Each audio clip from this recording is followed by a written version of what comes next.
কৌস্তভ মন্ত্ৰীগোটৰ প্ৰতিবেদন দাখিল কৰাৰ পাছতে এই পৰিৱেশৰ সৃষ্টি হৈছে মই আপোনাৰ কাষলৈ আহিছো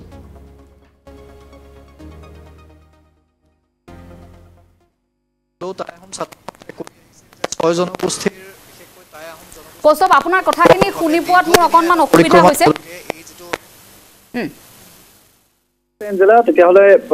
এটা দীঘলীয়া সময় সদৌ টাই আহোম ছাত্ৰ সন্থাৰ নেতৃত্বত যিহেতু জনজাতিকৰণৰ দাবীত তেওঁলোকে এটা দীঘলীয়া আন্দোলন এটা দীঘলীয়া সময় তেওঁলোকে প্ৰতিবাদ কৰি আহিছে আন্দোলন কৰি আহিছে আৰু বাৰে বাৰে এটা অভিযোগ উত্থাপিত হৈ আহিছিল যে জনজাতিকৰণৰ যিটো বিষয় কি পূৰ্বৰ কংগ্ৰেছ চৰকাৰে হওক কি বিজেপি মিত্ৰজোঁটৰ চৰকাৰে হওক যে প্ৰতিখন চৰকাৰে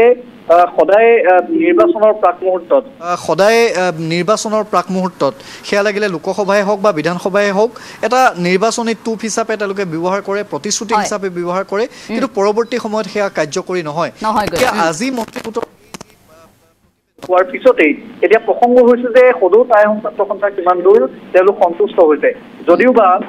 যিগৰাকী কেন্দ্ৰীয় সভাপতি বসন্ত গগৈ আমি তেওঁক গুৱাহাটীত আমি লগ পাইছো কিন্তু শিৱসাগৰত সদৌ টাই আহোম ছাত্ৰ সন্থাৰ আন যিসকল বিষয়ববীয়া তেওঁলোকে আছে পাৰ্থ আছে জিলা সাধাৰণ সম্পাদক পাৰ্থ সিং গগৈ মই প্ৰথমতে আপোনাৰ প্ৰতিক্ৰিয়া ল'ব বিচাৰিছো যে কিমান দূৰ আপোনালোক সন্তুষ্ট মন্ত্ৰীগোটৰ এই যিখন প্ৰতিবেদন এই প্ৰতিবেদনক লৈ প্ৰথমতে এই প্ৰতিবেদনক লৈ আমি অলপ হ'লেও সন্তুষ্ট তাৰ কাৰণে আমি অসমৰ মাননীয় মুখ্যমন্ত্ৰীক ধন্যবাদ জ্ঞাপন কৰিছো এই কাৰণে আমি ধন্যবাদ জ্ঞাপন কৰিছো পূৰ্বৰ চৰকাৰৰ তুলনাত অলপ ব্যতিক্ৰমী ৰূপত তেওঁ এই ক্ষেত্ৰত অলপ তেওঁ এটা সক্ৰিয়তা এটা দেখাইছে তাৰ কাৰণে আমি ধন্যবাদ সংকটৰ সময়ত আচলতে জনজাতিকৰণে আমাৰ ভৱিষ্যত দিনৰ এখন মূল দলিল হ'ব গতিকে এই ক্ষেত্ৰত মুখ্যমন্ত্ৰীগৰাকী তেওঁ যিটো সক্ৰিয়তা প্ৰদৰ্শন কৰিছে তাত ধন্যবাদ জ্ঞাপন কৰিছোঁ কিন্তু এটা কথা আমি তাৰ সমান্তৰালকৈ আমি ক'ব খোজোঁ যে এই গোটেই বিষয়বস্তুখিনি ইমানতে যাতে সমাপ্ত হ'ব নালাগে ইয়াৰ পৰৱৰ্তী পৰ্যায়ত যিখিনি ক্ৰাইটেৰিয়া আছে ইয়াৰ পৰা গৈ কেন্দ্ৰীয় চৰকাৰৰ ওচৰত গৈ তাৰ পৰা আহি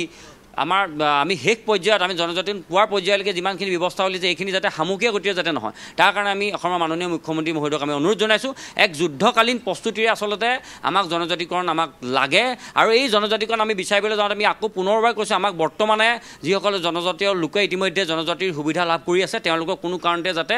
অসুবিধাত পৰিব নালাগে আমি তেনেধৰণে আমাৰ নিজৰ আমি জনজাতিকৰণ বিচাৰি আছোঁ মই প্ৰতিমদাৰ ওচৰলৈ আহিম খুব চমুকৈ এটা কথা যে আজি কিন্তু এই জনজাতিকৰণৰ বিৰুদ্ধে এটা প্ৰতিবাদো কোকৰাঝাৰত হৈছে বা তাত যিটো BTC এছেম্বলিৰ ভিতৰত যিটো পৰিৱেশ হৈছে এই পৰিৱেশটো কিন্তু কোনেও বিচৰা নাই চাওক নিশ্চয়কৈ আমি অসমত নেপাল সদৃশ পৰিৱেশটোক কোনো কামনা নকৰোঁ আজি আচলতে তেওঁলোকে প্ৰতিবাদৰ নামত অগণতান্ত্ৰিক আচৰণ তেওঁলোকে আচলতে তাত দেখালে যিধৰণে এক লংকাকাণ্ড সংঘটিত কৰিলে এইটো অসমৰ ইতিহাসত বিৰল গতিকে এনেধৰণৰ যিধৰণে তেওঁলোকে আচলতে প্ৰতিবাদ কৰিলে এইটো কোনো কাৰণতে গ্ৰহণযোগ্য হ'ব নোৱাৰে আৰু তেওঁলোকক আমি এটা কথা স্পষ্ট ভাষাৰে জনাই দিছোঁ যে আমি তেওঁলোকৰ অধিকাৰৰ পৰা আমি আমাৰ অধিকাৰ কাঢ়ি আনিব খোজা নাই সংবিধানে দিয়া সংবিধানৰ গণ্ডিৰ ভিতৰত থকা ক্ৰাইটেৰিয়া আমাৰ যিসমূহ আছে অলৰেডি ক্ৰাইটেৰিয়াৰ ভিতৰত থাকি আমি আমাৰ নিজৰ প্ৰাপ্য আমি অধিকাৰ বিচাৰিছোঁ গতিকে এই ক্ষেত্ৰত যাতে তেওঁলোকে মাজত ভৱিষ্যত দিনতো যাতে হেঙাৰ হয় তাৰ কাৰণে তেওঁলোকক আমি সক্ৰিয় নিবেদন কৰিছোঁ গোটেই জনজাতিকৰণৰ বিষয়টোক লৈ এইটো এটা প্ৰাৰম্ভিক খোজ বুলি ক'ব পাৰি আজিৰ দিনটো নিশ্চয় আজি এই ক্ষণটো আমি প্ৰাৰম্ভিক পৰ্যায়ত আমি মুখ্যমন্ত্ৰী মহোদয়ক ধন্যবাদ এটা জ্ঞাপন কৰিব পাৰিম কিন্তু ইয়াৰ এই প্ৰতিবেদনখন যাতে ফলপ্ৰসূ হৈ উঠে আৰু যুগান্তৰলৈ যাতে 6 জনগোষ্ঠীৰ ৰাইজ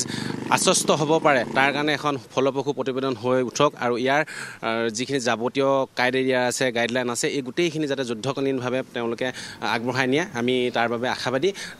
তাৰ পাছত আমি মুখ্যমন্ত্ৰী মহোদয়কে হওক বা চৰকাৰ প্ৰশাসনকে হওক আমি হিয়া উজাৰি আমি আন্তৰিকতাৰে তেখেতলোকক ধন্যবাদ জনাম মই আপোনাৰ ওচৰলৈ আহিছোঁ ৰাষ্ট্ৰীয় প্ৰেক্ষাপটত যিহেতু এইটো এটা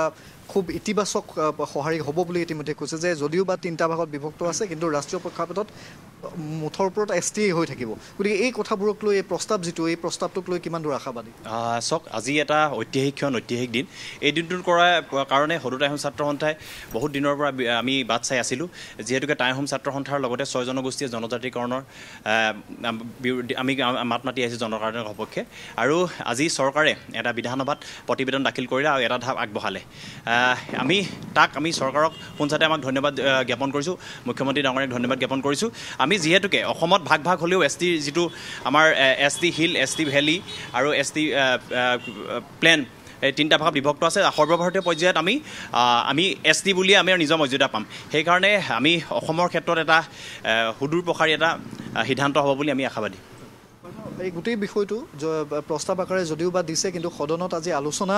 যিটো হোৱাৰ এটা প্ৰয়োজন আছিল আপোনালোকে কেনেধৰণে ভাবে বিষয়টো কিন্তু আলোচনা সদনত আজি হ'বৰ বাবে সুবিধা হয়তো নাপালে নিশ্চয়কৈ আমি সকলোৱে অধিক আগ্ৰহে বাট চাই আছিলোঁ যে এই গোটেই বিষয়বস্তুখিনি কিন্তু অতি শেহতীয়াকৈ যিহেতু প্ৰতিবেদনটো দাখিল কৰিছে কিন্তু তাত আমাক ক'বলগীয়া একো নাই কিন্তু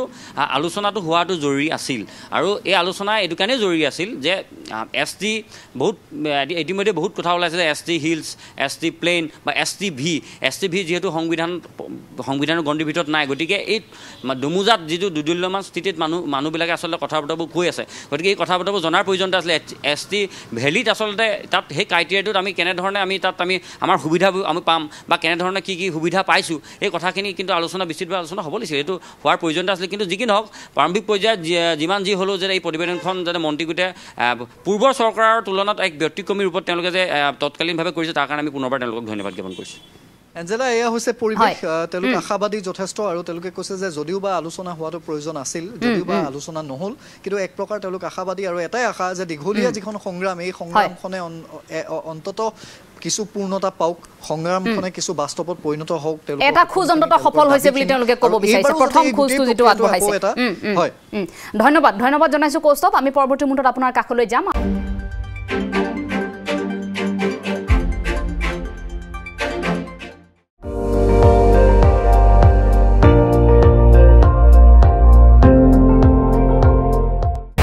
আপুনি চাই আছে ND24